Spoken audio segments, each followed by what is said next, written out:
I'll be honest, I am so tired. I was at work. This is 2 days since my last video, but I was at work and for 24 hours, and I'm gonna be kind of honest. We were up all night working. I am so tired. I got maybe like 4 hours, an hour and a half of sleep at work, and then I come home and I've got about 4 more in me. But I need to get this. I want to get this engine into this car to test fit it, and I'm gonna get that done today. I promise you that. I will. Okay, I might get it done. I don't know. It could get done today. We'll just go with that. I have a couple things I'm gonna do in terms of prep work. One is I'm gonna let my cat back in. Voodoo. And then 2, I'm gonna get my cross member there mounted up into the Chevette. I also have to grab the spacers for the cross member because it did come with shims for it. I'm gonna probably put the shims back in just to be safe. Kitty, give me 1 second. Okay, so I'm gonna drop my phone. All right, so I only have 1 shim. So this is supposed to go right up here. It's supposed to drop in right here on this side. It's supposed to go in right here on this side. I can't find the other one. I think I may or may not have lost it. So worst case scenario is I just put washers in there, but I'm gonna try and mount it without the shims real quick, just to see kind of where it would sit if I put this transmission in here. And I'll get my angle finder deal and level. Let's see how level it is or not level it is. So we'll go from there and kind of make adjustments as needed, as necessary. I will get that installed. And so it has been about an hour since the last clip there. So far, the things that I have done in that time frame: entire fuel feed line out of the way, and the return line. The return line's actually right there, leaking into a drain pan because I have yet to put them. Now the engine mounts, zoom out here, are here and here. I'm gonna measure them to make sure that they're even with the inner fender well on both sides, so that way, like, I know they're kind of level. This one's a little off center, so I'm gonna give it a little tap, tap, tap. I had to loosen the proportioning valve for the brake lines. I'm gonna have to figure that out with the brake lines and what I'm gonna do with it, because as you can see, there is this line that goes into the driver front. This goes to the rear. This goes all the way over across firewall and back down to the passenger front. So I'm gonna have to figure out how we're gonna mount that, what we're gonna do with that in terms of placement, and how we're gonna mount these. Because remember, I said I was gonna bend this little section right here and weld it to the subframe on both sides. So we're gonna have to, like, kind of pick that up and just kind of figure out what we're gonna do with it. Might lift it up high enough, weld that motor mount in, and then just kind of, I don't know, mount it back down. Hopefully it'll sit fine, sit flush. Worst case is maybe we could weld a tab off of that engine mount for the proportioning valve to bolt down to. That could be a possibility, thinking about it right now. So yeah, that's about pretty much what I've done. I might list the help of one of my friends. He's working on his car right now, his wife's daily. But I'm gonna try and enlist the help of that friend to see if he can help me get the motor and transmission in, because as you saw by looking, the cross member is bolted in there. So I'm just gonna need help kind of just getting it over and on top of that and kind of figuring things out. Honestly, I should probably measure that just to see the gap between the mounts, and seeing if the gap between the mounts actually meets the gap. Zoom out here. The gap between the 2 mounting points on the Power Glide. Because if that's the case, I mean, I don't see any reason that I'd have to hack this up. Note to self, don't do this alone. I have been struggling. So we're almost there. 2 things. One, I gotta get the heater box out of the way. Like I said before, I was just seeing how far I could last. As you can see, it's pressed against this heater hose right here. And then the other problem is going to be the adapter plate in terms of the steering shaft right here. So again, probably gonna end up having to mess with that a little bit. You know, full disclaimer, obviously I'm not a professional. I don't do this on a daily basis. This engine has only been in this body configuration at least 3 to 4 times that I'm aware of. 2 are in Brazil, South America. 1 is in the United States. His name's Sean. It used to be a circle track car or dirt track car, and now he's converting it to the street. It's running. He just has, I don't know if he's taking it out or what. And then 4, me. As far as I know, I'm the 4th one who has done this. But I do looking at this right now, I do have room that I can shift everything over, and I think that should be enough room maybe to clearance the steering shaft. It's a very tight maybe. I will be pulling the heater box. I'm going to pull the engine forward, and I'm going to take the heater box out and then kind of go from there. So again, I'll pick back up with you. I just want to give you a quick update and let you guys see the gloriousness that is going to be a K-Swap Chevette. I did have to take the hood off, as you can tell. And the reason being is because the hood, I pulled the old motor out, and the old motor is actually smaller than the K-Series, believe it or not. I mean, obviously you can believe it if I put them on a side-by-side comparison. But I was running into catching on this. And if I wasn't catching on this, it was pushing over here. You can see the scratch marks that are left over. One of the things I think I'm gonna have to do, obviously I'm gonna take these little plastic covers off for the old heat shielding that was chewed up by rats, is I'm probably gonna cut this section and this section of the support bracing out, just because I know for a fact that turbo is gonna probably hit that. So probably a preemptive strike against me having to deal with that. I probably ended up having to cut and remove the whole, you know, section of hood, but you know, we'll do baby steps in this scenario. So I'm gonna get back to it. I'm gonna drop this in. I'm gonna kind of shimmy it around and see if I can get her squared up. Hold on. Gotta get that belly sweat dried out there.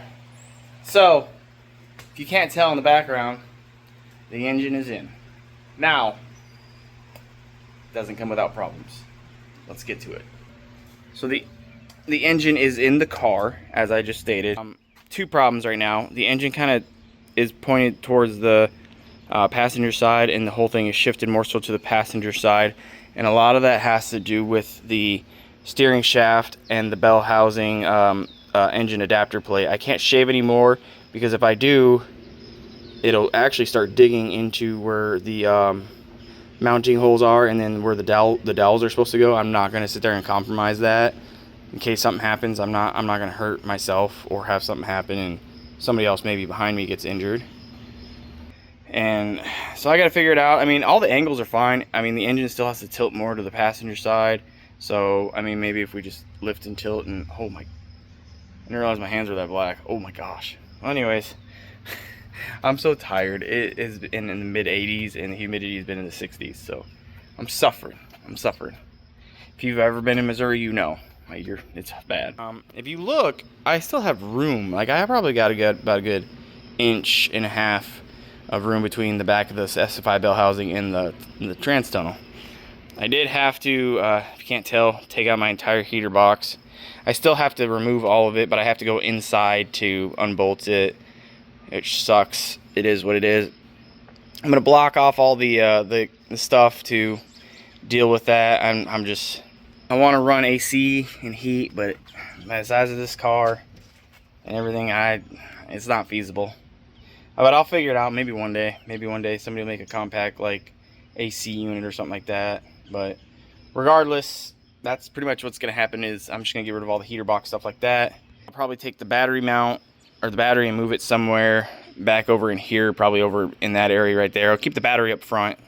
I think it'll be better that way. Trying to think. Oh, transmission mount. So the cross member sits here, and then the Power Glide tail shaft mounts sit a little bit further forward. So I'll have to figure out how to do that. That should be a simple one. In terms of mounting the engine, though, right now the engine is sitting on the cross member, which not exactly ideal, but hey, you gotta do with what you want, or deal with what you got while you got it. As it looks right now, the engine mounts that I wanted sit higher than the actual engine itself. This one's almost level a little bit. Maybe if I jack the engine up a little bit and I can make that one level. However, The driver's side one is a bigger issue because it is so close to the... I'll get these out of the way. Golly. It is so close to the engine itself that I'm going to end up moving this way just to make it so it's across. And then just... I've never built a engine mount where it pointed downwards towards the engine to hold the engine up. So I'll have to figure that one out. That one's going to be a little bit of a head scratcher. I'll have to consult with my constituents and fellow fabricators to see what we can do in this situation here. I did think about building a mount off of this bracket right here just to assist in everything, keeping the engine upright. I don't know. Again, I'm going to have to talk to some folks here. Golly, that wire's roached. Or at least it looked roached. So, as of right now, I got the engine sealed up for the most part. I got one fitting right here for the oil feed that I've got to close up. But the whole engine is closed up for now. I don't want anything getting in here because it rains like crazy in this stupid state. What else? What else? I really can't think of anything else to tell you guys that's going on. I'm gonna leave the chain on there. I'm gonna leave everything where it's at. Oh, there it is. So I put the hood back down, and these marks right here, and this mark is kind of the max width of the valve cover here. I am gonna have to cut the hood, possibly, to get the engine to close. So what I might end up doing, I know the turbo's gonna stick through the hood.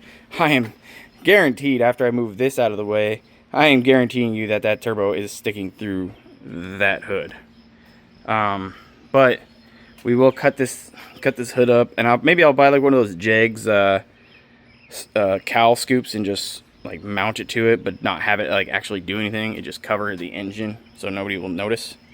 But man, oh man, I'll be kind of honest, it looks fan-freaking-tastic in there. I can't even describe it. While editing this video, I realized I did not film an outro. So yeah, minor updates. Nothing has changed. I got somebody to come in and look at the Chevette to do some fab work on the engine mounts, transmission mounts. So I have that going for me. Gotta wait till he's done. He has a pretty busy schedule. Since then, nothing's changed. I got a couple coolant AM fitting lines in. I'm going to have it running the Dash 16 coolant lines. I think there's about the size of the stock coolant lines on these K-Series. Not quite sure, but they fit. They fit well. I have taken the heater box out. Well, no, never mind. I haven't taken the heater box out. But I'm going to get in the process of taking that out is what I should have said. So other than that, thank you all for watching this third video of this series. Hopefully the next couple videos or which however it works out are more have a lot more progress. Once we get those engine mounts in and that transmission mount done, I'm going to be able to work on the coolant lines. I can put my intake manifold on, I can put my exhaust manifold on, etc., etc. If anybody wants to, just gift me a low profile valve cover, that'd be awesome. I would really appreciate it because that would make me not have to cut the hood up more than I already am with just the turbo, because I'm gonna have to cut the hood up with the turbo setup unless I hack and redo the log manifold. But anyways, thank you all for watching this third video in the series.